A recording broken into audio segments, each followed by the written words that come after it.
concept may have been explored by Hideo Kojima back in 1998 and realized to almost its full potential recently with Undertale, but let's not overlook some of the other developers out there who have realized that they're making a video game and are taking full advantage of that fact.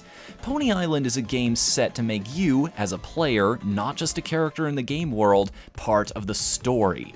It doesn't just break the fourth wall, it analyzes the pieces and figures out how to reconstruct it in such a way as to surprise you again later with another demolition.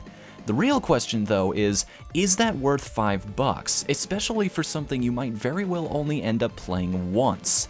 Let's dive right in and see just how far this dark little rabbit hole goes.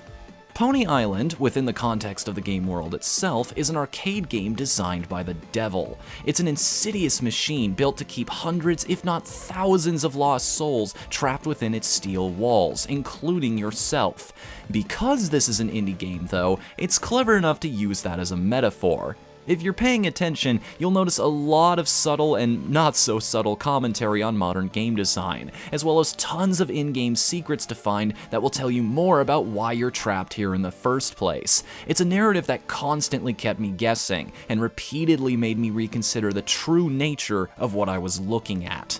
Mechanically, calling Pony Island a runner game with a twist is doing it a bit of a disservice. Jumping over hurdles is only half the battle. Here and there, you'll find literal holes in the game's code that allow you to alter the often intentionally unfair game design in your favor. This meddling is inevitably going to anger your infernal host though, and he will retaliate to the full extent that someone with the power to change the game's code could.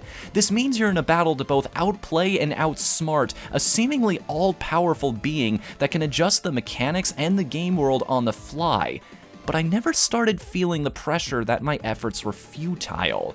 Things felt almost too perfect sometimes, like winning was what I was meant to do all along. Because of this, I felt compelled to explore every nook and cranny of Pony Island, to click every part of the screen and discover every secret there was to find. I wanted to peel back the layers and see the true face of what was going on here.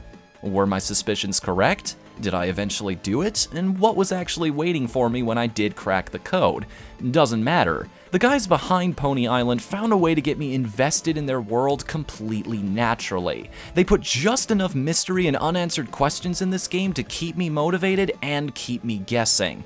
And I will say this, even after beating the game, I'm still not completely satisfied. In a good way. Many games attempt a pixel art aesthetic, but few really use it with a purpose. Everything looking like it's made of crude pixels fits the arcade cabinet setting really well in my opinion, and the few times it does use visual effects outside that are very well executed. It's a smart use of the aesthetic in the sense that everything has a reason for looking the way it does, which makes it feel like it's there to help make the world make sense rather than just because it's easier to draw. The soundtrack is the same way. It mostly sticks to, quote, not breaking character, which only makes the few times it does seem all the more jarring and impressive.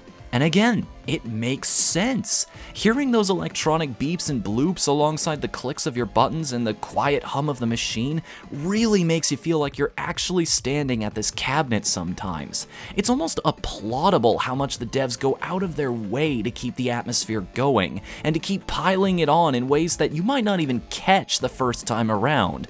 And as an aspiring designer myself, I can't help but appreciate how clever some of the little touches here really are. I enjoyed Pony Island quite a bit. It's that great kind of indie game that takes one good concept and just runs with it as far as it can possibly go.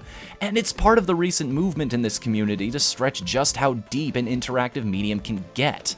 It has a very strong level of self-awareness, and even takes advantage of player psychology in places to make you your own worst enemy.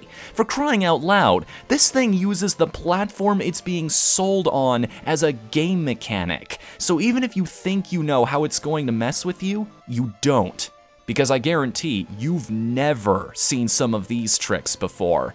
By my call, $5 is more than a fair price for what you get here. So grab that joystick and line your quarters up on the glass, because Pony Island is one hell of an experience.